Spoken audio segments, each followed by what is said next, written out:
Are you or someone you know looking to buy or sell a home?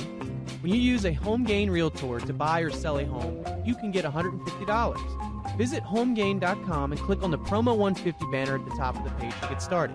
Compare HomeGain Realtors and choose your favorite.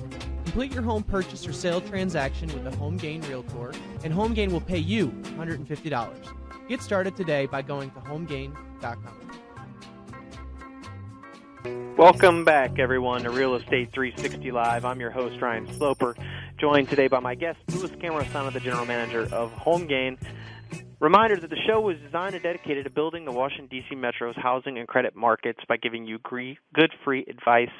If you ever have any questions, concerns, or real estate needs, the best number to reach out to us is 877-245-2030. That's 877-245-2030, or via the web at realestate360live.com. That's realestate360live.com.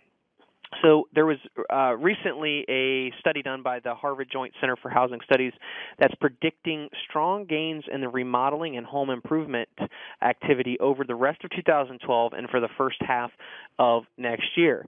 The center's leading indicator of remodeling activity, also known as LIRA, suggests that the seeds of recovery in the remodeling industry have been planted, and there could be double-digit growth in home improvement spending over the next 8 months. Interesting here, Louis. I mean, I would tend to say that, you know, with mortgage interest rates being way down, if people are actually buying fixer-uppers because, you know, they're buying a short sale or a foreclosure that needs some work, and they're able to get a deal with interest rates being so low, they have a little bit more money that they can actually take and put back into the property. So I would think that, you know, a low interest rate environment makes it more feasible for people to remodel and or do some home improvements. Or if people were refinancing, if they were able to take advantage of the low interest rates, they would have more disposable income to spend on these type of activities. Would you agree with that? I'd agree, and I think that the larger percentage of foreclosures and short sales means that you kind of have to put some money into renovations. Yeah, well, you figure we had mentioned before, about 23% of on a national scale were short sales and or foreclosures, so you got about a quarter of that. And then you also have some 30% of transactions were cash, so you have to assume that a large number of those were investors buying as investor properties, so they're going to be fixing those up. So that would almost make up about 50% plus of the market right there that would need some sort of home improvement or remodeling that would need to be done. And then there's your normal concept of the person who buys a home that, you know, at a low interest rate and has a little extra cash, and still, even though the home isn't in disrepair, wants to put some money into home improvement. Well, you know, I can give you a perfect example, Louis, because I just recently purchased a new home. I did buy a foreclosure, but, you know, I had been used to I've been in the game of being able to buy and flip real estate, so I found a house that I wanted to move into for the long term, and I go in there. The kitchen was completely ripped out. So this is a foreclosure that you can actually get a good deal on. The kitchen was completely ripped out. There was no cabinets, no appliances, no countertops, just basically the drywall and the flooring. Essentially, the whole house needed to be painted and carpeted. Now, I got a discount on this house, and the reason why I got a discount was because the majority of you know, first-time home buyers or other buyers that would walk into this house and see the kitchen that doesn't have anything in it is going to be scared away from that. So if you're willing to put in the work, now granted, I had to put, you know, a pretty good chunk of change into the house to get it to be livable, so that I could actually have a functioning kitchen that you could actually cook over the stove. So you know, all that money circulated back into, you know, for appliances, for cabinets, for countertops, for landscaping. I mean, you start doing the math, and this is really helping drive a lot of the other trades that are out there. So if, you know, I'm not the only one that's doing this. There's plenty of other people that are doing this, but I would see this might be the case as to why a lot of these studies are showing that the remodeling boom is going to be set to see until the end of next year, because foreclosures and short sales are not going to stop. The investors that are out there are going to continue to buy these type of properties, and they're going to continue to have to fix them up to get them to sell them for top dollar. So this is a good thing. This is a very good thing for the market because I think it's important to have properties that are nice for other people, for first-time home buyers and others to be able to move into, and especially the older homes that were in need of some desperate work. Cash investors, a lot of people have a distaste for them, but when you look at it from the other side of things, they're preserving neighborhood values, or if not bringing them up. So although you may be in competition with investors when you're bidding on a house and you may miss out, it's not necessarily the end of the world. At some point when interest rates start to rise, you'll probably see less appetite for these properties. But right now, many investors are trying to get their hands on as many properties as they possibly can. And for those of you out there that are, just trying to take advantage of the low interest rates, it's a great idea.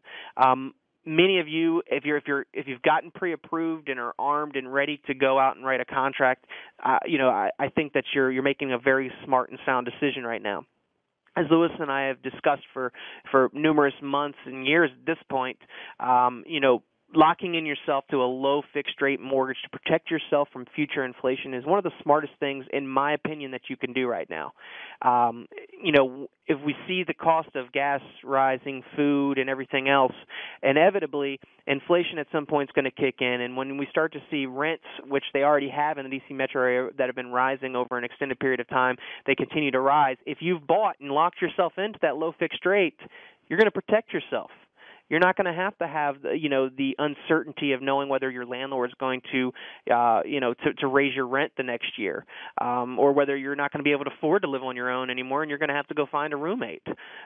So it's one of the smartest things if you have the ability to, because I know many people are saying, well, I'm not in that position right now, so what do I do? The best thing that you can do is try to put yourself in a position to take advantage of these interest rates. From what the Fed has said, they plan on keeping these interest rates low for an extended period of time. That extended period of time, Lewis, that could be probably into 2014 or 2015. Correct. Now, with all that said, we still are heading toward a fiscal cliff, so we don't necessarily know if interest rates are going to be able to stay at the current levels that they're at. Obviously, banks don't really have what does it make sense to them to really want to lend out at 3%? It doesn't. So that's why the study the report out by Fannie Mae and Freddie Mac said that the average credit score of loans that they're approving is 750. And the average credit scores of loans that are getting turned down or denied is somewhere around 705. And what's the average credit score in general? The average credit score, I think, the one that was reported by Fannie and Freddie was close to 700 because, see, what happens is those studies get really skewed because there's different people reporting. And I think some of the ones from FICO were saying that the average credit scores is in the mid-sixes.